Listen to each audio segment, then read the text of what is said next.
கரடியே காரி துப்புன மூமெண்ட் அப்படின்ற மாதிரி நம்ம படத்தில் பார்த்துருப்போம். ஆனால் அது நிஜத்தில் நடந்திருக்கு. யாருக்கு அப்படின்னா பாகிஸ்தானுக்கு. அதாவது இந்த ஆசிம் முனீர் இஸ்ரேலுக்கு கூலிப்படை மாதிரி பாகிஸ்தான் ராணுவம் வேலை செய்வாங்க காசாக்கு எதிராக. நீங்கள் வந்துட்டு வேற ஒன்றும் பண்ண வேண்டாம், ஒரு வீரருக்கு $10,000 கொடுத்தா போதும், அதாவது இந்திய மதிப்பில் 8 லட்சம் வேணும் அப்படின்ற மாதிரி கேட்டிருக்காரு.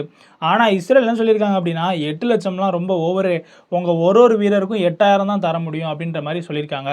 அதாவது $10,000 பாகிஸ்தான் கேட்டிருக்காங்க, இஸ்ரேல் வெறும் $100 தான் தர முடியும் அப்படின்ற மாதிரி மூஞ்சில் அடித்த மாதிரி சொல்லியிருக்காங்களாம். இந்த ஒரு விஷயத்த பாகிஸ்தானில் இருக்கக்கூடிய ஜேர்னலிஸ்டான ஆஸ்மா சிராச்சி அப்படின்றவங்க வெளியிட்டிருக்காங்க. பாகிஸ்தான் மக்களே இஸ்ரேலுக்கு ஆதரவாக போகிறது பாகிஸ்தானை உருவாக்கிய அந்த ஃபோர் ஃபாதர்ஸுக்கே பண்ணக்கூடிய துரோகம் அப்படின்னு பாகிஸ்தான் அரசாங்கத்தை விமர்சிக்க ஆரம்பிச்சிருக்காங்க.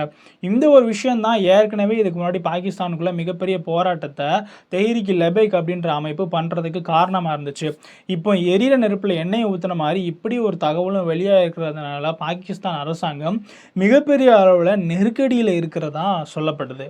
நம்ம சேனலை சப்ஸ்கிரைப் பண்ணாமல் பார்க்குறவங்க சப்ஸ்கிரைப் பண்ணிக்கிடுங்க. ஓஹோ, அப்படியா? ஆமாடே.